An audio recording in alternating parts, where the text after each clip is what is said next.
안녕하십니까. 오밀터리의 오동료입니다. 지난 시간 수송기 국내 개발에 대해서 이야기를 우리 나눠봤었는데요. 이번 시간에 디펜스타임스의 안승범 편집장을 모시고 그 후속 내용에 대해서 좀 더 이야기를 나눠보겠습니다. 안녕하십니까.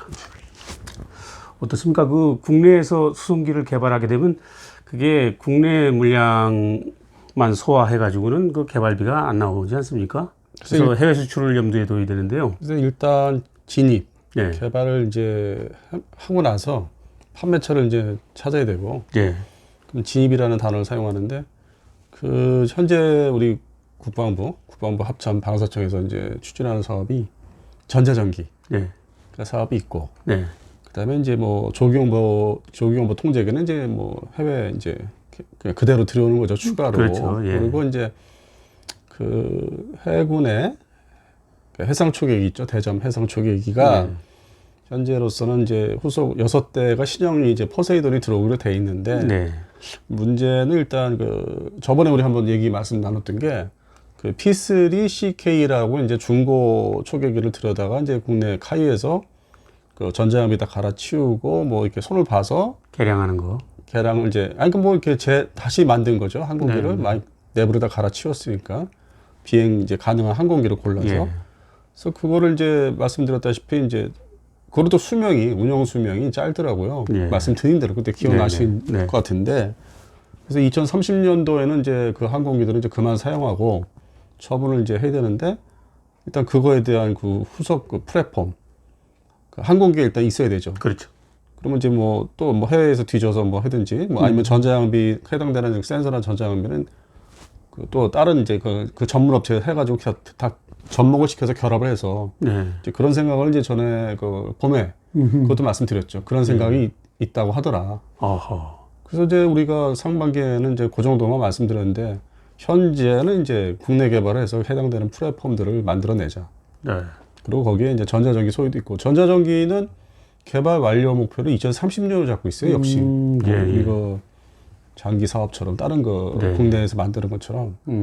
그러다 보니까 이제 그 사이에 개발을 해서 네. 국내 플랫폼을 쓰게 하면 되지 않을까. 그렇죠. 예. 그래서 그런 목적을 가지고 이제 좀 이게 계획이 예. 가능성을 보고 시작이 된 것 같아요.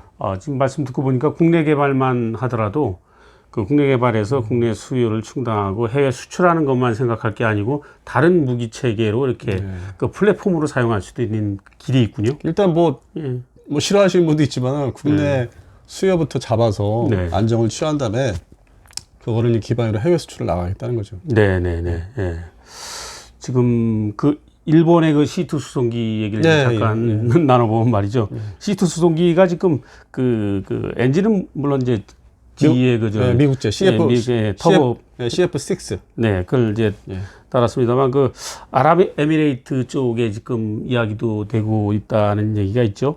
그 아랍에미레이트의 C17 수송기가 이제 지난주에 뭐 인천공항에 왔었죠. 네. 뭐 지금은 떠났겠지만은, 그래서 그 아랍에미레이트 그 군의 수송기 보유가 그것만 있나 봤더니 C130도 역시 보유해서 쓰고 있고. 네네.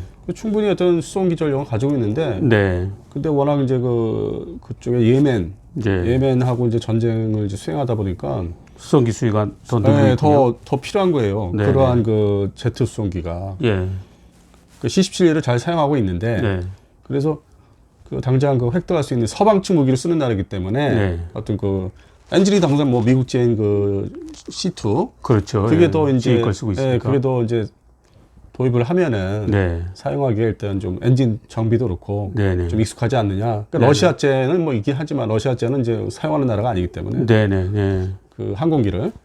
그래서 이제 C2를 좀 도입을 하고 싶은데 그게 성능이 우리가 지금 사막 지역이 많고 작전 지역도 사막 지역이 많다 보니까 소위 그 부정지, 그러니까 콘크리트 활주로가 아닌 그냥 평평한 사막 활주로에서 좀 급하게 뜨고 내릴 수 있는 그런 성능을 우리 그 일본 측에다가 우리 측이 아니고 이제 일본 측에다가 그 C2로 좀 관심이 있다. 그 성능이 나온다면, 그러한 성능이 나온다면 사겠다. 그래서 현재 좀 협상 중에 있는 거로, 그거에 대한 이제 원활한 협상을 하고 있는. 그 C2 수송기가 이게 지금 그 비포장 활주로 이착륙 능력에서 문제가 되고 있기 때문에 지금 이런 쪽도 그렇고 지금 뉴질랜드 쪽에서도 지금 이런 것들을 문제 삼고 있지 않겠습니까? 근데 뉴질랜드 공군은 이미 그 미국제 럭히드 마틴의 C-130J 계열을 네. 확보를 하고 있기 때문에 네. 거기는 더군다나 뭐 섬나라고 호주군하고 같이 이제 항상 합동작전, 연합작전하는 나라이기 때문에 네. 좀 급하게 그 수요를 필요한 나라 역시 아랍에미레이트가 아닌가. 예, 예. 그래서 아랍에미레이트를 우선적으로 지금 일본이 좀 이렇게 네. 그 저기를 개발을 하고 있죠. 그 수출에 대한 그 수요를 해서 팔라고. 네네. 네. 그래서 그게 나름대로 어떤 수송기 시장에 대한 그게 아직 남아 있고, 예. 그다음에 일본의 어떤 그 방위성이나 일본의 항공산업 쪽에서 노렸던 이제 그동안 꾸준히 했던 그 P1 초계기에 유럽에 팔려고 했던 거. 네, 그것도 P8 그거 이제 영국에서 졌죠. 그래서 이제 그런 시도가 있고 나서 이제 C2를 또 이제 시도를 하는 중이죠. 네. 그 두 가지를 하나에 또 묶어서. 네, 일본도 지금 참 방위 산업이 상당히 어렵습니다. 2014년도에 무기 수출 3원칙을 해제하고 나서 본격적으로 해외 시장 무기 수출에 뛰어들었는데 그 호주에 이제 잠수함 그 수출하는 걸 가지고 이제 처음 이제 작품을 만들어 보려고 했는데 결국은 중국이 약간 좀 이렇게 방해하면서 프랑스로 가지 않았습니까? 뭐 중국이 방해했다기보다는 이제 호주가 원래 전통적으로 네. 그 유럽제 무기도 많이 선호합니다. 특히 프랑스제를 60년대, 1960년대 초반에 차기 전투기 때 어떤 그 기존의 나토 군들이 나토나 일본 항공자에다가 F-104J, 104 전투기를 선택한 반면에 호주는 생각지 않게 프랑스의 미라즈 3 전투기를 채택한 어떤 과거가 이력이 있고, 그리고 이제 그러다 보니까 이제 뭐 중간에 헬기들 뭐 여러 가지 많이 섞여 있어요. 유럽제, 프랑스제 무기나 독일제 뭐 항공기라든지 헬기들 그런 것들을 많이 좀 섞어서 사용하기 때문에 뭐 이렇게 잠수함을 그때 선택했을 때는 이렇게 뭐 낯설거나 그런 건 아니었다는 거죠. 그런 거 아니었고 이제 아는 사람들은 그쪽에 어떤 호주의 군사 평론가들은 이제 그렇게 예상을 했던 것 같아요. 그러니까 무기 체계들은 그 단순한 물건이 아니기 때문에 그 히스토리가 중요하지 않겠습니까, 그죠? 그 뭐 말 그대로 네트워크. 과거에 자기들이 어디서 이렇게 맞습니까? 왔나, 맞습니다. 아니면 어느 나라를 지배했나. 그게 강하다고 하더라고요. 우리가 공산권 무기를 그 불금 사업으로 들여오긴 했습니다만 쉽게 그 적응이 어렵지 않습니까? 사실상 뭐 우리 러시아제 무기들은 되게 이제 그 까모프 빼놓고는 성공 못한 것 같아요. 그 나머지 무기 체계들은 이제 거기서 이제 기술을 좀 이렇게 습득하기 위한 목적이 더 강했죠. 운영을 이제 해보고 테스트해봐서 거기에 특징, 장점들을 좀 우리가 기술을 이제 빼가지고 습득해서 우리 국산 무기 체계에 많이 적용을 했죠. 2차 불금 사업 때도 그 나머지 잔여 차관을 갖다가 킬로급 잠수함으로 주려고 이제 해군 실사단이 갔는데 거기 그 제가 얘기 들어보니까 그 뭡니까 잠수함을 조종하는 그 조타 핸들이 그 미군 잠수함에서 너무나 힘들고 조작이 힘들어가지고 아주 학을 뛰었다고 그럽니다. 그래서 그런 것들 하나하나가 이제 그 우리하고는 이제 무기 체계가 다른 거라고 볼 수 있겠죠. 그 대표적인 킬러급 잠수함은 그 인도 해군이 자기네가 이제 러시아제 무기 체계에 익숙한 나라인데도 불구하고 그 지금 현재 8척을 이제 보유한 것 중에서 그 한 척을 지금 줬다고 하는 얘기가 있어요. 다른 나라에 그냥 쓰라고. 그래서 그 정도로 그렇게 애지중지하지는 않는 인도조차도 그 킬러급 잠수함을 그렇게 중요시하게 생각 안 하고 이제 프랑스제 잠수함을 이제 신형 잠수함으로 도입을 하면서 그 해당되는 그 재래식 잠수함을 그 대체하고 있는 것 같습니다. 그래서 다시 이제 일본 얘기로 돌아가면 일본이 이제 US2 구명정 같은 경우에도 그 인도하고 수출이 뭐 거의 다 성사되는 것처럼 보였습니다만 그 가격이 그 대당 1,000억 원에 육박하고 여러 가지 이제 어려운 점들 때문에 지금 주춤하고 있지 않습니까? 그래서 이것이 결국 보면 일본이 이제 자체 내 자국 국내 수요만 충당하는 그런 어떤 무기 시장이었기 때문에 무기 생산의 그 갈라파고스화 됐다고 그래요. 그래서 가격면이나 기술면이나 국제 시장의 어떤 니드에 못 맞추는 거 아닌가 이런 이야기도 나오고 있습니다. 그런데 이제 최근에 이 C2 얘기가 나오기 바로 직전에 그들한테 일본 그들한테 희소식이 있었다면은 그 필리핀이 이제 중국의 어떤 지금 그 남중국인가요? 남중국에서의 어떤 문제 때문에 그런 낙도 문제, 그 문제 때문에 차근차근 지금 전력을 자기들 그 경제력의 수준에 맞춰서 하나씩 이제 속도는 느리지만 하고 있는데 방공망을 이제 어떤 경계 레이더, 감시 레이더가 이제 일신해야 되고 사실상 없었고, 그렇죠. 제대로 된 게 없었고, 그 수도권에도 마닐라 수도권에도 그러다 보니까 최근에 일본제 그 감시 레이더를 FPS-3라고 그러죠. 채택을 이제 해서 지금 인수를 이제 받아야 되는 단계가 지금 와 있다. 아, 예. 그래서 그거를 보면서 우리나라 그 LIG 넥스원 같은 레이더 전문 업체는 물건이 없구나. 네. 국내 개발 물건이 없으니까 일본이 진입을 했구나. 그리고 뭐 일본도 그거 스페인의 그 경쟁사가 인드라사라고 있는데 거기만 제치면 수출은 가능할 것 같습니다. 선정이 됐어요. 선정됐습니까? 돼서 지금 저기 이제 만들고 조만간 이제 인수인계 뭐 단계로 들어가요. 그 일본 방산으로서 어떻게 보면 최초의 그 두 가지인데 수출 성과를 거두네요. 그 레이더가 고정식이 있고 아까 말씀하신 뭐 JFPS 4인지 하여튼 FPS 3하고 그다음에 이동식. 네네. 거기 5인지 번호가. 네. 3도 있고 5도 있습니다. 이동식이 또 있어요. 네네. 우리가 지금 우리 공군에서 운영하는 그 방식대로 두 가지, 그들도 역시 두 가지를 만들어서 필리핀에 채택이 된 거죠. 그래서 우리는 왜 영업을 안 했지 보니까 국산 그 해당되는 동급의 레이더가 아직 개발이 완료되지 않았군요. 시도 자체도 제대로 지금 지지부진한. 아, 그래요? 우리가 좀 서둘렀으면 지금 전통적으로 좋았을 거랬습니다. 일본이 그 소위 그 선박 레이더 그 북한도 쓰고 있으니까. 그러니까 수출 저기 가격 대비 뭐 성능이 뭐 민간용 그 선박 같은 레이더가 그렇게 팔린 거 보니까. 그래서 전에 뭐 예전에 7, 80년대 이제 북한이 뭐 이렇게 내려와던 그 저기죠. 침투 간첩 침투선을 보면은 이제 거기에 뭐가 달렸다 아니면은 뭐 여러 가지 이렇게 보면은 알아보면은 일본의 상용 레이더 해상 그걸 많이 좀 도입해 쓰고 있다는 거. 그래서 그쪽은 좀 아직은 우리보다는 좀 강하지 않나. 제가 뭐 그 비전문가적인 입장에서 이제 질문을 드리면 그 C2 수송기라든지 그 C130J 그 슈퍼 허큘리스 같은 경우에 그 모양이 달라요, 생긴 게. 그러면 거의 뭐 100명 정도를 태우는 이제 그 군용기들인데 우리가 개발하게 될 항공기는 어떤 형상 쪽으로 갈 것 같습니까? 일단 100인승을 목표로. 그게 다만 이제 엔진 방식은 아직은 뭐 터보팬이자 터보프롭이다 이런 거는 결정이 아직 안 된 상태고. 그러니까 계획서 자체에서도 계획을 이제 하는 그 내용에서도 엔진을 이제 어떤 게 좋은지를 아직 그 결론을 못 내리고 있는 것 같습니다. 계획상에. 그러면 이제 거기에 따라서 이제 뭐 좀 기체 형상이 여러 가지 좀 세세하게 세밀하게 바뀌겠죠. 그러니까 생각하는 방향, 지금 말씀하신 그런 부분에서 조금 이제 그 갈 길이 좀 그 설계의 갈 길이 조금씩 이렇게 길이 갈리겠죠. C2 같은 경우에 C17하고 비슷하게 생겼어요? 아니 전통적으로 또 제트 수송기는 그러한 모습으로 등장을 했었죠. 미국이 70년대 초반에 YC-14, 15 때도 그랬고. 그 다음에 그 직전에 이제 일본 항공자에다가 도입한 C1도 물론 그때 당시에도 엔진이 이제 미국제였지만은 뭐 그런 디자인으로 가는 게 맞는. 뭐 좀 고래 같은 좀 형상으로 해서 공기역학적인 돌고래 같은. 그러니까 일단 캐빈 안에 사람을 이제 물자와 사람 뭐 이런 걸 적재를 해야 되기 때문에 그 공간을 확보하기 위해서 어떤 그 다음에 이제 규격 팔레트라는 어떤 서방 측의 어떤 공수 팔렛이라는 게 있어요. 거기다 있습니다. 밀어 넣는 거. 밀어놓고 포장해서 넣는 그 규격에 맞춰서 그 내부를 설계를 그렇게 해서 해나가야 되니까 형상 디자인이 좀 비슷할 수밖에 없는. 그런 형상을 이제 물론 지금 터보프롭기도 마찬가지예요. C130 때도 그랬고, 그러니까 시작은 뭐 상당히 올라가죠. 그거의 디자인은 뭐 미 공군의 최초의 그 복합 2층 규격으로 이렇게 뭉쳐놨던 그 C124 글로벌 마스터 1 2인가 같은 1인가 2인가 그때부터 이미 그 디자인은 이제 출발이 됐다고 봐야 돼요. 복층으로 두 가지로 위아래로 됐든 거기서 이제 다시 그 원형으로 이제 제대로 다듬고 가꾼 게 이제 설계 측면에서 설계 디자인 쪽에서는 C130이 최초.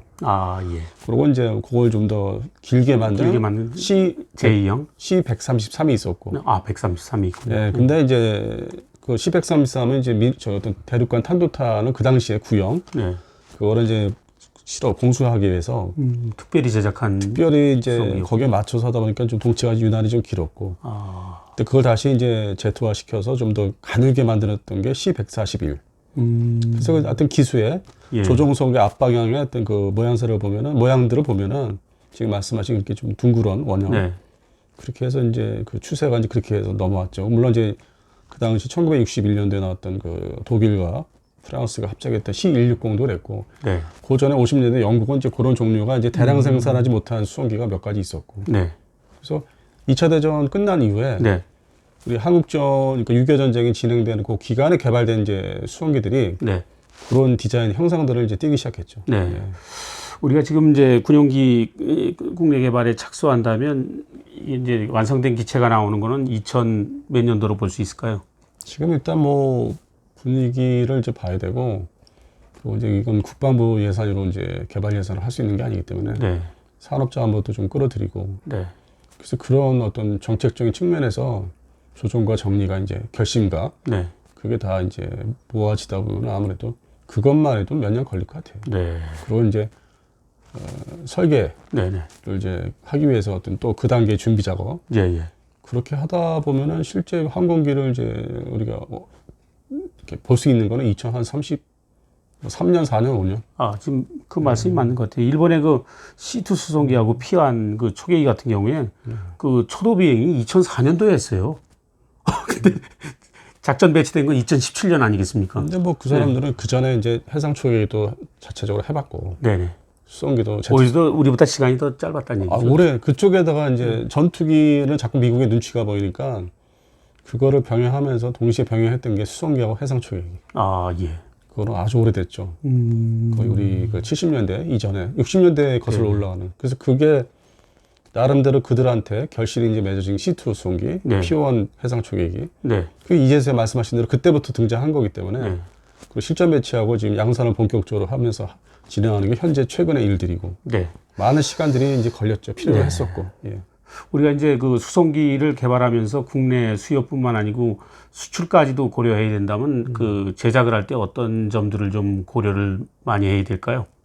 일단 뭐 먼저 번에 말씀드렸다시피 백인승은 좀 그 항공기 사이즈가 그 사용하는 나라들이 그렇게 뭐 전 세계적으로 뭐 이렇게 이렇게 평준화되어 있는 건 아니고 네.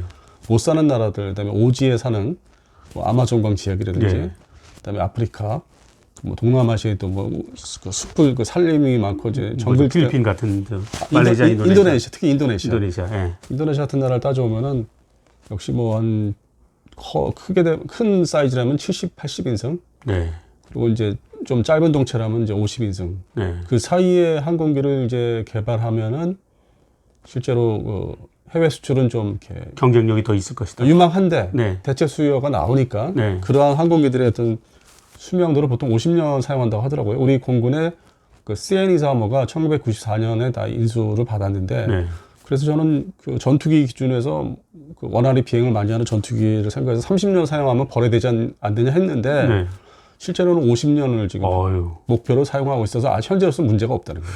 저 전투기보다도 수명 주기가 더 긴가 봐요. 뭐 아무래도 뭐 고기동을 하는 게 아니니까 네. 공중기동에 네. 있어서 뭐 이렇게 스트레스를 받는 게 전투기에 비하면은 그렇죠. 덜한 면이 있죠. 네네네. 물론 이제 그 하중 때문에 어떤 그 바닥 자체에 뭐 하중 받는 거 그런 문제에서는 뭐 크랙 뭐 생기고 하는 거는 비슷할지 모르겠는데 고기동을 한다든지 차이점 어떤 종류 항공기가 노후화돼서 아니면 이제 그런 문제로 문제가 되는 거는 좀 약간 방향이 다른 얘기 같더라고요. 예, 우리가 뭐 수송기를 개발하게 되면 이제 미국하고 뭐 그 유럽 회사뿐만 아니고 일본이나 이제 중국과도 이제 수출 경쟁을 해야 되지 않겠습니까? 참 뭐 그 치열하겠습니다. 결국에는 해외 업체들 중에서 이제 뭐 에어버스가 있고 우크라이나의 이제 그 안토노프 설계국, 네. 그다음에 이제 그 엠브레어 브라질 네. 있는데 과연 그들이 우리하고 이걸 자기들 물건이 있는데 이제 막 팔고 있는데 만들어내고 있는데 과연 이거를 뭐 하겠느냐? 기술 제휴 말씀하시는 거죠? 제가 볼 때는 안 할 거예요. 그래서 결국 독자로 개발을 해야 되는데 그러다 보니까 우리 KFX를 같이 하는 인도네시아, 인도네시아는 그 CN-235급의 그 수송기를 그 면허생산 같이 이렇게 공동 개발했었고 두 번째는 그 기술을 같이 공동 개발한 기술을 가지고 그 프랑스 이태리가 만들어낸 ATR-72 그 터보프롭 여객기와 비슷한 디자인으로 개발을 하다가 자금 문제 때문에 포기를 한 게 2006년도. 그래서 기술에 대한 어떤 그거에 대한 뭐 어떤 맛을 본 나라는 역시 우리보다는 인도네시아이기 때문에 결국에는 인도네시아를 어떻게 끌어들이지 않을까. 네, 서로의 네. 어떤 그 수요 목적이 맞게 된다면은. 네, 네. 그래서 저는 전망할 때 인도네시아하고 이제 할 거라고 좀 보고 있어요. 아, 어떤 그 나머지 기존의 그 유럽 업체나 브라질보다는. 네. 그렇죠. 자기네들 팔 물건 있는데 잠재적 경쟁자한테 기술 그 전수를 하겠습니까, 그죠? 그래서 이제 당장은 이제 제일 먼저 수명이 우리 군의 한국군의 고정익 항공기 중에서 가장 먼저 전투기를 제외한 네. 나머지 지원기에서 먼저 수명이 다 이제 도래하고 다 끝나는 게 가장 먼저 끝나는 게 P3CK 문제, 네. 8대 문제가 있습니다. 아, 네. 그래서 그 다음이 이제 다른 그 수송기 CN-235는 이제 50년 바라본 되지만은 네. 그것도 이제 대체 항공기가 미리 개발해놓는다면 나중에 이제 대체할 수 있겠죠. 그렇죠. CN-235를. 그러니까 지금부터 이제 착수하고 서둘러야 된다 이런 말씀이죠, 그죠? 그래서 뭐 전자전기도 예상외로는 10년 개발을 이제 목표로 현재부터 2020년부터 2030년까지 네. 개발 기간을 ADD에 설정한 것을 보면은 거기에 대한 플랫폼은 아직 그 어떤 선정을 안 한. 네. 그러니까 방향을 안 잡은 걸로. 그러면 지금 이제 이거를 어떻게 제시해서 뭐 정책적으로 입안이 되고 하다 보면은 국내 플랫폼을 쓰자고 할 수도 있겠습니다. 일본이 이제 C2가 그랬고 네. YS11도 그랬고 전자전기 일본 애들 전자전 지원기들이 이제 그렇게 돼 있으니까. 아, 네. 그래서 우리도 그거를 이제 벤치마킹 하고 싶은 것도 없지 않아 있겠죠. 아, 예, 예. 그래서 앞으로 이거 어떻게 이제 진행될지는 예, 예. 이제 두고 봐야죠. 이제서야 2020년도 중반에 네. 8월, 9월, 10월 사이에 이제 이거를 해야 되겠다. 예. 하고 싶다. 그래서 이제 언급을 하고 예. 알린 거기 때문에 네. 좀 더 앞으로 이제 어떻게 전개되는지 봐야 되겠죠. 국내 그 국산 수송기 개발 소식이 이제 오밀리터리를 통해서 이제 처음으로 이제 소개가 됐는데요. 이걸 계기로서 이제 좀 그 논의가 더욱 활발하게 진행되길 바라겠습니다. 네. 예. 고맙습니다.